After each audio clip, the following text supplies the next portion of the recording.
सुर्खियों में। नमस्कार, हमारे साप्ताहिक कार्यक्रम सुर्खियों में आपका स्वागत है। मैं हूं आपके साथ दीपा सिंह।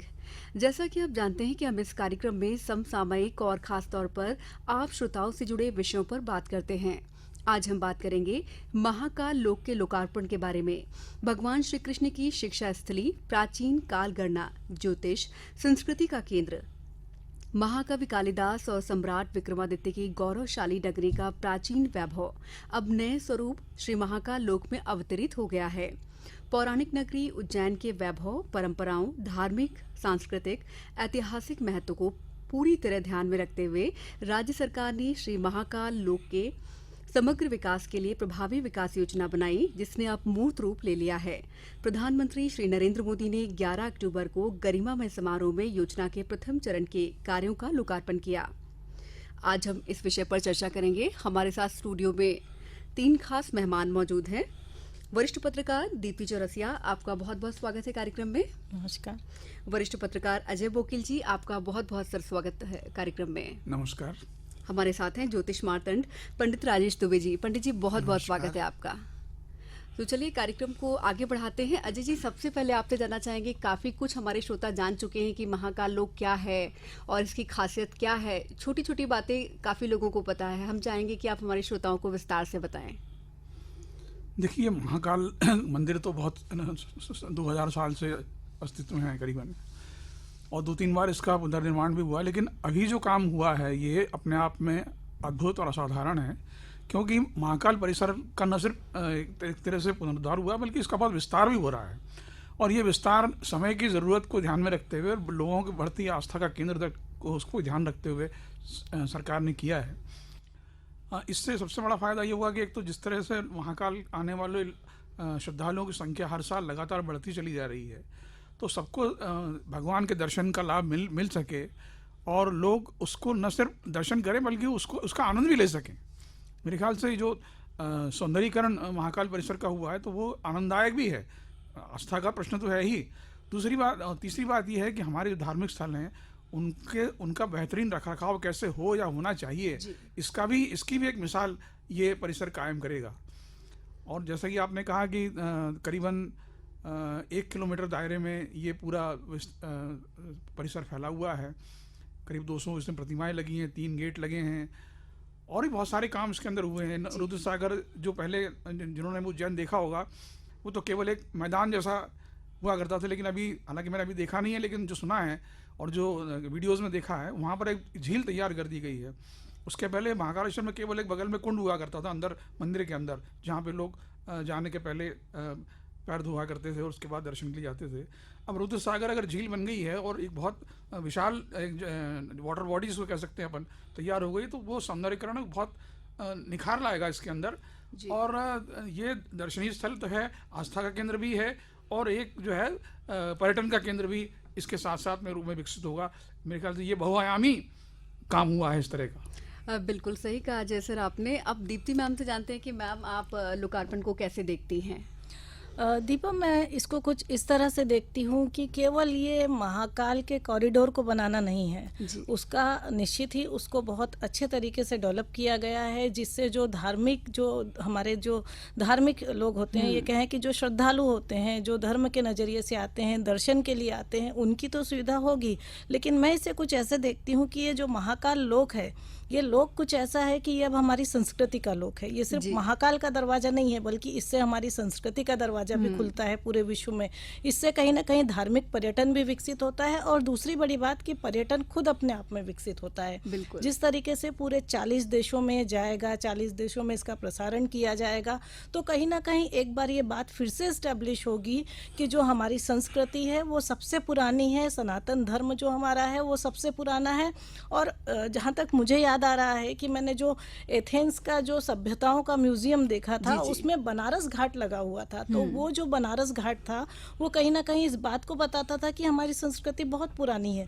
और कहते हैं कि सभी खत्म हो गए, जैसे यूनान, रोम, मिस्र सब, लेकिन हिंदुस्तान की संस्कृति आज भी है और उस संस्कृति को बढ़ाने की बात है, उसी सनातन धर्म को बढ़ाने की बात है। और कहीं ना कहीं हम कह सकते हैं कि इससे महाकाल तो अपने आप में सभी जानते थे, जी। जो भगवान को, जो हिंदू धर्म को मानता है या जो धार्मिक आस्था का केंद्र, तो सभी मानते थे। लेकिन अब इसको पूरे विश्व में नई पहचान मिलेगी और इसके जरिए हमारी संस्कृति को भी मिलेगी, और कहीं ना कहीं अवंतिका नगरी को भी वो पुरानी पहचान और पुराना गौरव वापस मिलेगा जो मॉडर्नाइजेशन में थोड़ा बहुत कहीं खत्म हो गया था।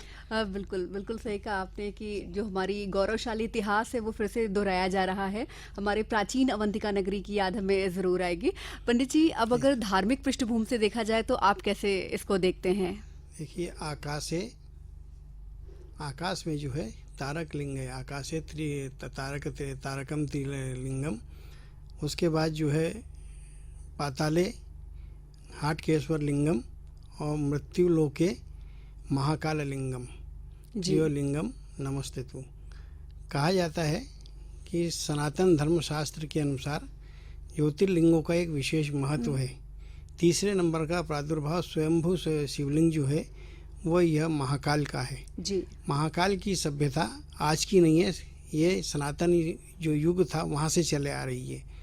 ऐसा कहा जाता है कि एक विप्रदेव नाम का ब्राह्मण था, वो परम भगवान शिव का भक्त था जी। वो भक्ति में सदैव निरत रहता था। उसके 4 पुत्र थे, वो भी भगवान शिव की भक्ति में निरत होते थे। और उसी काल में एक महान दुष्ट किस्म का जो राक्षस था जी। दूषण उसका नाम था, वो भी वहाँ रहा करता था।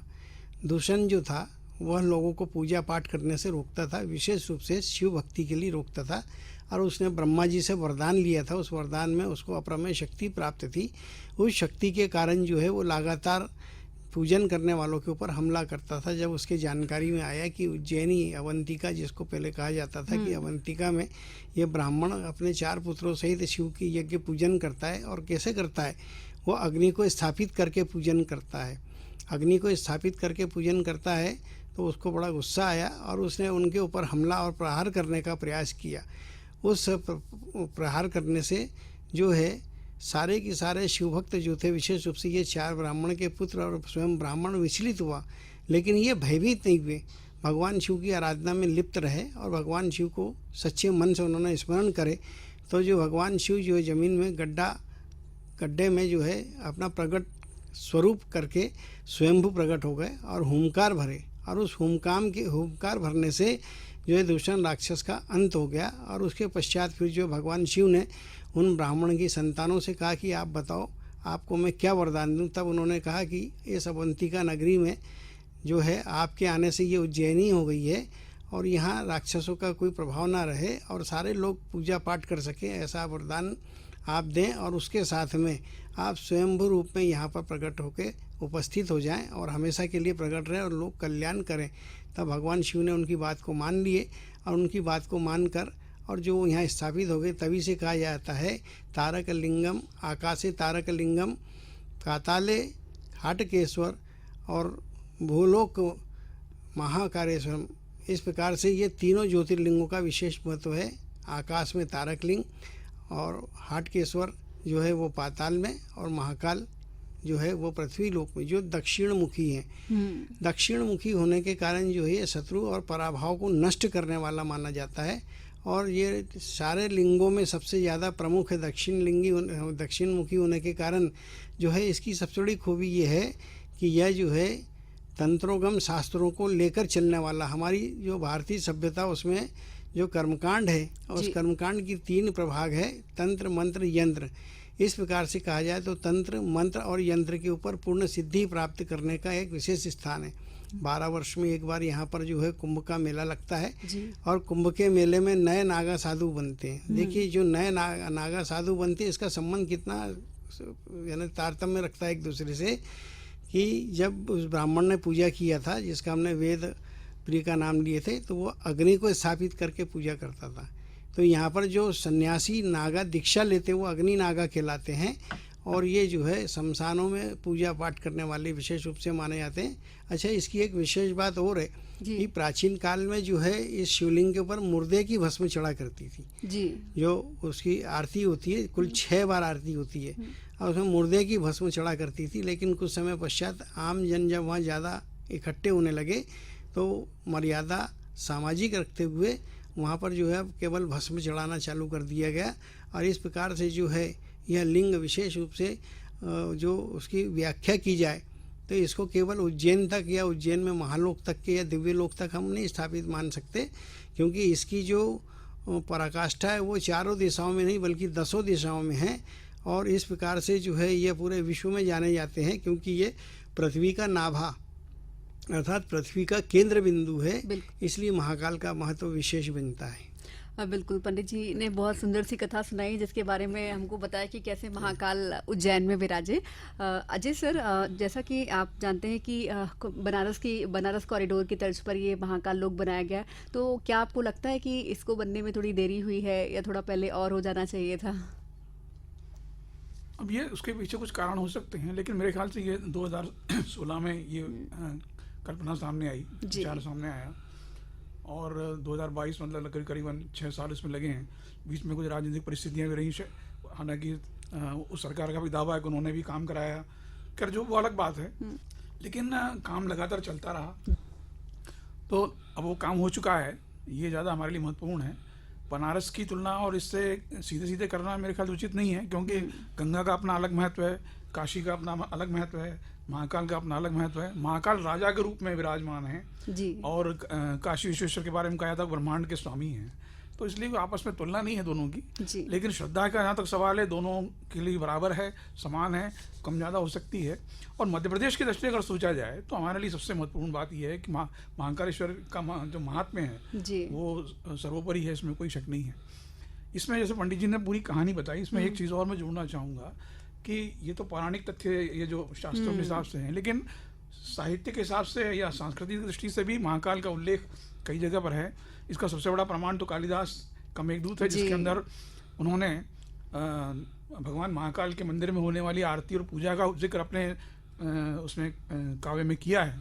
तो इसका मतलब यह है कि और कालिदास का समय लगभग 2000 साल पहले का माना जाता है, तो हम ये मान सकते हैं कि 2000 साल पहले तो ये मंदिर अस्तित्व में था ही जी। तो इसकी प्राचीनता या पौराणिकता को लेकर के भी अगर कोई सवाल उठता तो ये सबसे बड़ा प्रमाण है इसका कि इसकी प्राचीनता कितनी है जी। उसके बाद 2-3 बार इसका पुनर्निर्माण हुआ, फिर ये 12वीं सदी में जो सुल्तानों ने जो है उन्होंने आक्रमण करके उसको ध्वस्त किया, फिर उसका फिर सिंधिया के ज़माने पर पुनर्निर्माण है उसका 2-3 बार उसका हुआ है।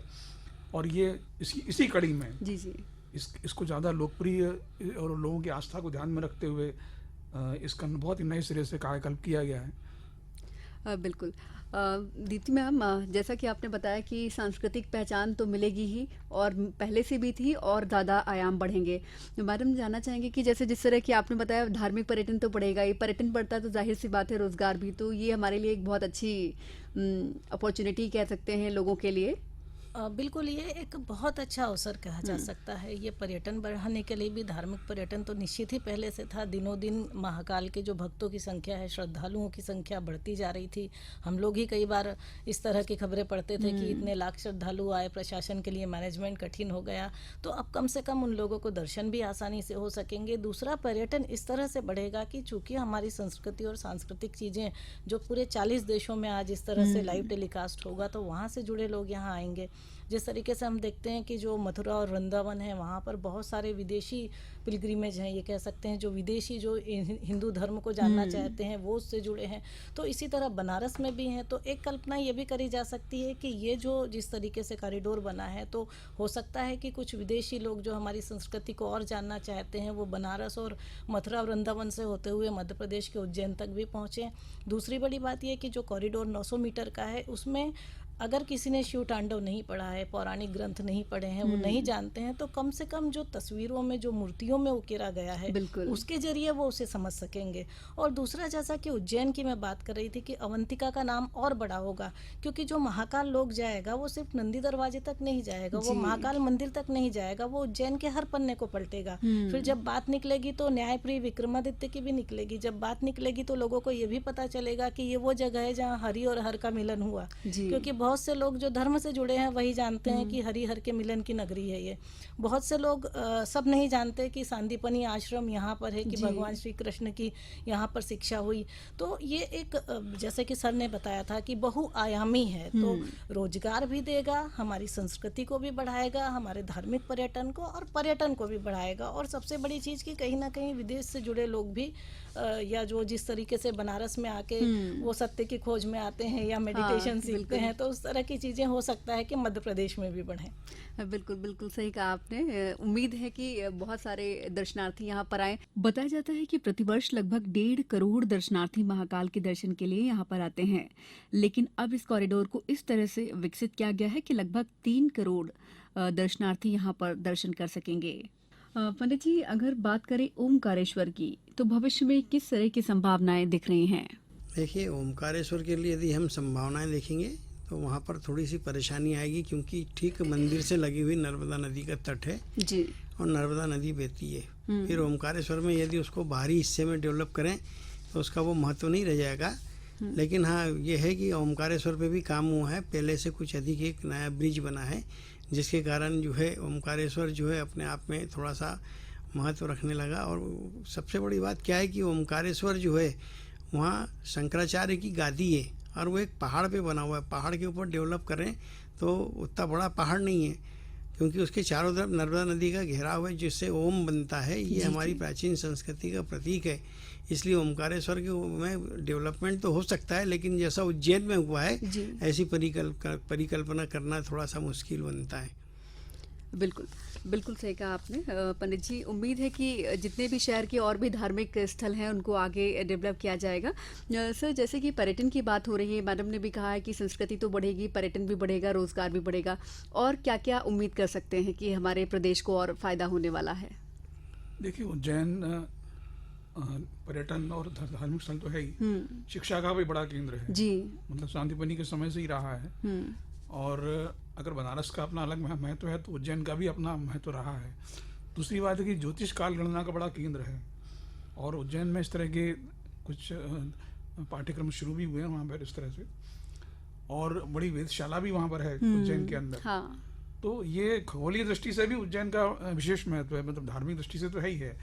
तो इन सब और विक्रमादित्य की राजधानी पहले रहा है, तो ये सब चीज़ें ऐसी हैं कि जो उज्जैन का महत्व कई कोणों से बढ़ाती हैं, और इन सब चीज़ों का अध्ययन मनन जो है करने की वहाँ पूरी गुंजाइश है, और मेरे ख्याल से इस दिशा में भी आगे काम होगा।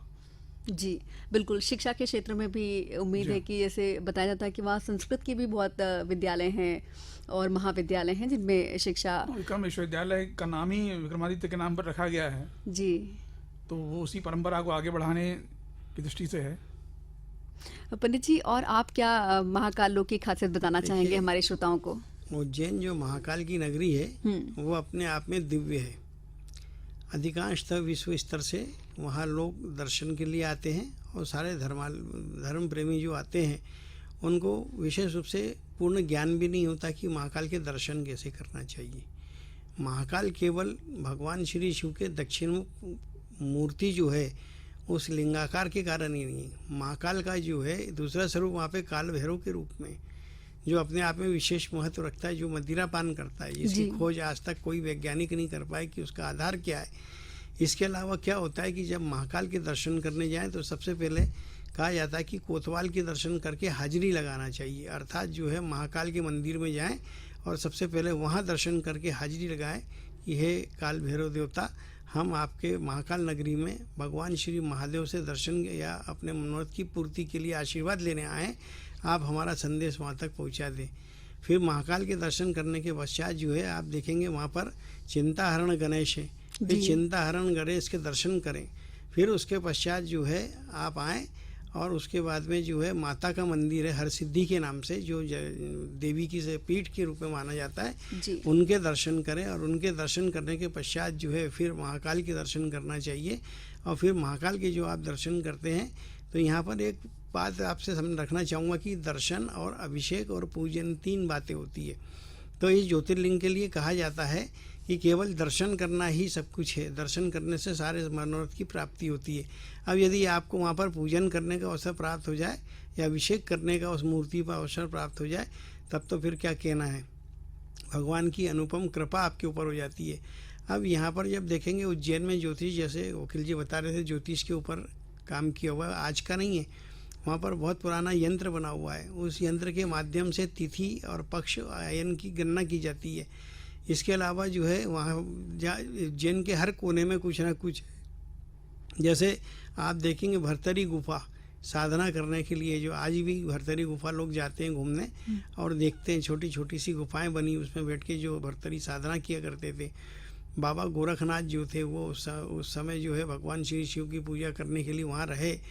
अभी थोड़ी देर पहले जैसे संदीपिनी आश्रम का जो जिक्र जो है आपने किए, तो संदीपिनी आश्रम क्या है उसको देखो आप बड़े ध्यान से, तो केवल वहाँ पर कृष्ण ने शिक्षा अध्ययन करे इतना ही नहीं है, एक वहाँ बड़ा रोमांचकारी दृश्य दिखाई देता है। आप देखेंगे सारे विश्व में आप घूमेंगे तो आपको कृष्ण जी हमेशा तेरे टांग पे खड़े मिलेंगे, ये उनका गुण है। और उज्जैन में बैठे हुए हैं संदीपिनी आश्रम में, केवल एक मूर्ति पूरे विश्व में है। इसी प्रकार से जो है आप देखेंगे सारे संसार के अंदर कहीं भी चले जाएंगे, शिव जी के सम्मुख या उनके वामंग या दक्षिण अंग पे नंदी बैठे मिलेंगे, लेकिन वहाँ पर आप देखोगे संदीपिनी आश्रम में तो वहाँ पर नंदी खड़े मिलेंगे। ये एक बड़ी विशेष विशेषता है। क्यों है? क्योंकि जब भगवान श्री कृष्ण जो है शिक्षा ग्रहण करने आए, तो जैसा कि आपने उठाए थे बात की हरिहर का मिलन हुआ, तो शिव जी जो है अपनी बारात के साथ जो है कृष्ण के दर्शन करने गए। जब दर्शन करने गए तो उन्होंने उनको विद्या अध्ययन पाठ करते हुए देखे, और उसी वजह से वहाँ पर जो नंदी है वो तिरछी गर्दन करके खड़ा है, जो शिव कृष्ण की ओर देख रहे हैं।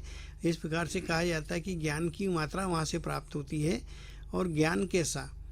खगोली ज्ञान वहाँ है, क्योंकि विश्व का जो है नाभि केंद्र जो है उज्जैन है, तो खगोली ज्ञान वहाँ है, भूमंडल का भौगोलिक ज्ञान वहाँ है। और उसके अलावा आप देखोगे तो बड़े बड़े वहाँ पर गद्य पे काम करने वाले, पद्य के क्षेत्र में काम करने वाले साहित्यकार पैदा हुए, और पैदा हुए ऐसा नहीं है, आज भी हैं जी। आज भी किसी ना किसी का नाम चलता ही है। तो उज्जैन की महाकाल की नगरी जो है समस्त भक्तों की भक्ति को से मोक्ष को देने वाली और ज्ञान को प्रदान करने वाली है। उसका कण कण जो है कहीं ना कहीं से आपको कुछ नए रूप में संबोधन करता है और कहता है कि इसको समझो और उसे समझना चाहिए। विशेष रूप से तंत्र के ऊपर देखा जाएगा तो चक्र तीर्थ बना हुआ है, वहाँ पे आज भी शमशान साधना होती। पूरे विश्व में यदि देखेंगे तो जो चिता भूमि है उसमें बनारस में और उज्जैन में बस 2 जगह 24 घंटे शमशान चलता है। और जहाँ पर नागा लोग या जो साधक होते हैं अघोर के पंथ के, वो जो या जो अग्नि सन्यासी नागा होते हैं वो वहाँ पर पूजन करते पाए जाएंगे। अच्छा, भैरव ही क्यों वहाँ नहीं है? ऐसा भैरव के अलावा विक्रांत भैरव भी वहाँ है, और विक्रांत भैरव की भी अपने आप में एक प्रसिद्धि है। और इस प्रकार से जो है वहाँ का जितना भी कण है, ऐसा शास्त्रों में कहा जाता, मेरे परिवार के पूर्वज मुझे बताया करते थे कि बेटा उज्जैन जाओगे और यदि प्रत्येक मूर्ति के आप दर्शन करोगे तो कई साल लग जाएंगे, और उसके साथ में आपको कुबड़ निकल जाएगा, कमर टेढ़ी हो जाएगी, इतना वहाँ शिवलिंग है। एक कोस के अंदर सारा जी जो है शिवलिंग जो है उस समय भगवान शिव के साथ स्थापित हुए थे। और अभी जो है 20 बीघा ज़मीन पर जो है उसका विकास किया गया है, और देखिए बड़ा मनोरम किया गया। अब इसको सामाजिक समरसता से, संस्कार समरसता से उसे जोड़ा गया है, और उसके माध्यम से ही देखेंगे तो 100 खंबे हैं, उसके 100 खंबे हैं। और उसके बाद भगवान श्री शिव की भित्ति चित्र, वास्तु के अनुसार पूरे भित्ति चित्र लगा के और जो कथा पाठ करने का एक अवसर जो है जनमानव को दिया है। और आने वाला जो समय है, जिसने पहले उज्जैन को देखा है, अभी हम बाहर बैठे थे तो ये वकील जी बात कर रहे थे कि एक समय ऐसा था कि हम जाते थे और सीधे गर्भगृह में जो दर्शन करते थे, इतना कम लोग होते थे, और सुबह 4 बजे की जो भस्म आरती होती उसमें सीधे इंसान जाया करते थे, कोई रोक टोक नहीं होती थी। लेकिन अब बहुत ज़्यादा लोग आने लगे तो अब उसमें रोक टोक होने लगी।